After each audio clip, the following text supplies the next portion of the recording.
morning and welcome to Radio Friends on Wednesday, June the 28th. We've got one half of the dynamic duo with us today. Kit Salter. I want to say Kit and Kathy Salter. Half. I'm so proud to be a shard of what you anticipated.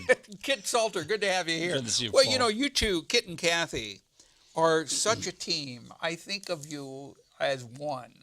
And I mean that as a compliment because you two are a real team as one.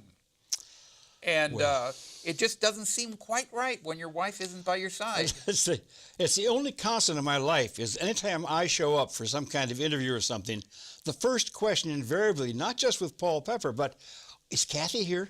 Kathy's coming, isn't she? Isn't Kathy part of the deal now? Both. So I don't mean that through. I don't mean that as an insult. But when we talked on the phone and we booked this segment, I said, "Now you're going to bring Kathy, aren't you?" And you go, "No, she can't come today." So anyway, this is your thing, Kit. Thank you. Thank you. Osher Saturday morning book talks. You got it. You got that. And while you work all year long making these bookmarks. We do, and if I don't right? know whether the world is the world is looking. The world is okay. But people listening on the radio, tell us what the bookmarks are. The first half in my left hand that you cannot see is February through June, and the one I'm going to talk about right now is July through December. We have 11 months of Saturday morning book talks. July through what? December. That's not 11 months. No, but we're dark in January. Yeah. So it's 5 and 6 makes 11. Oh, February through December. It'll work out. Trust me. You'll be okay. All right. Even Kathy would acknowledge that. All right. So you got July through December. Yeah. And let me just set the setting, give you a little context here, Paul. This is the 52nd book talk that Kathy and I have put together since May 2012 when we began it in an Osher class. And it's now an Osher phenomenon up at the Osher Center. I like that. It's an Osher phenomenon now. We meet Saturday mornings, the first Saturday of the month, at 9:15. A great urn of hot, fresh coffee is free. And the pastry? Wait for the sequence. Oh, okay. Coffee at 9:15. The pastries come in at 9:30. They're homemade, but they're sold. The coffee is free. At 10 o'clock or 5 of 10, I introduce the speaker. And she gets or he gets an hour of their own time to talk about what led to this book. We make an assumption that of our 40 to 60 people who are there, only a handful probably will have read the book. So no one comes in with a guilt. They come in curious to know what is it that Jill Orr found interesting. What is Stephen Watts thinking about with his mystique of JFK? So that people come ready with questions. And the Q&A, 20 minutes of the hour has to be Q&A, and that just has gotten to be wonderful. We've got these Osher people. They're not all Osher students, but most of them are Osher students. And the questions come from all over the room, but all over the field, because there's some that are 25 children of Osher people, and there's some that 85 who are talking about, I remember something like that.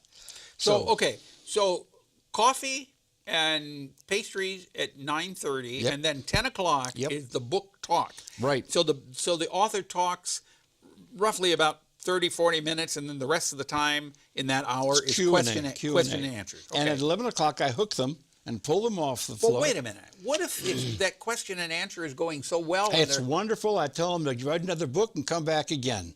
So you take them off at 11? I take them off because I promise people on Saturday morning by 11:15, 11:20, the weekend is yours.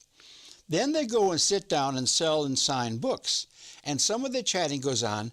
But if the Q&A was going really well, we have little tables with chairs, and coffee's still available, pastries are still there. And so they talk another 20 or 30 minutes. And by 11:45, the room is empty. The weekend is theirs. And everybody goes away brighter. But you've got this down like a science. Kathy taught me. So that's both of you there. And you have a big hook that if they're not done, pull them right up. They're coming off. Right okay. Yeah. All right. So what do you got on July the 8th? Well, I got Jill Orr. Jill Orr, this is a debut novel. It's a mystery novel. She's a local gal who has written a book called The Good Byline. And it's a small town in Virginia, Tuttle Corner, It's just too perfect. And there's a suicide. And then there's a second suicide, and they think the gal, this rather flimsy little gal, thinks it might not be a suicide. One's her father, and she can't imagine that.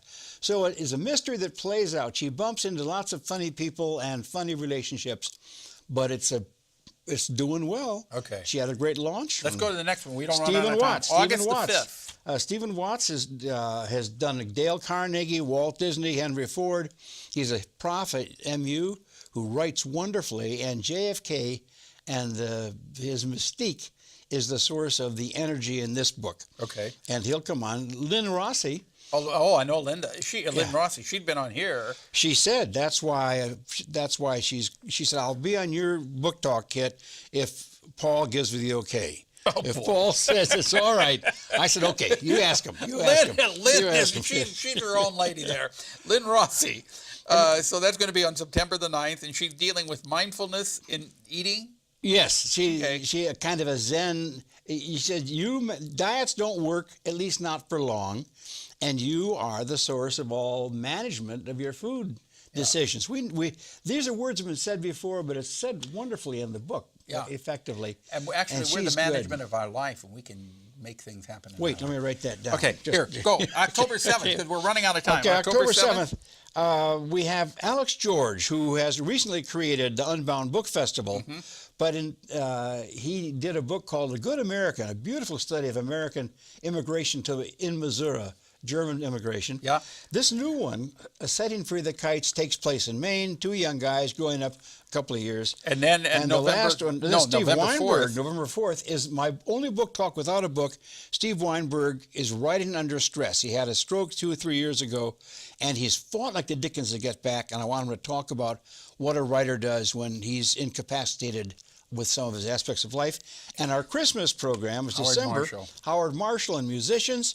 We've got a fiddler. We've got 2 fiddlers, actually, Katie Gordon and Howard. Russ Revert. And Howard used to be on Pepper and Friends all the time. He's going to be on Radio Friend, I think a week or so before he does your book talk. And he's going to fiddle a little bit for us and promote your book talk. Well, that's great. That's his book talk. His book talk. We love it. Right, that's wonderful. As it should be. Okay. And Kathy told me to say hi to Paul. Tell Kathy we said hi too. Okay, I'm sure she's listening. We say hi to you, Kathy. We love you. And your husband did a good job today. We're out of time for today. Tomorrow, MU Family and Community Medicine and Jefferson City Art Club. Drop me an email, something you'd like to hear or see. pepperp@missouri.edu.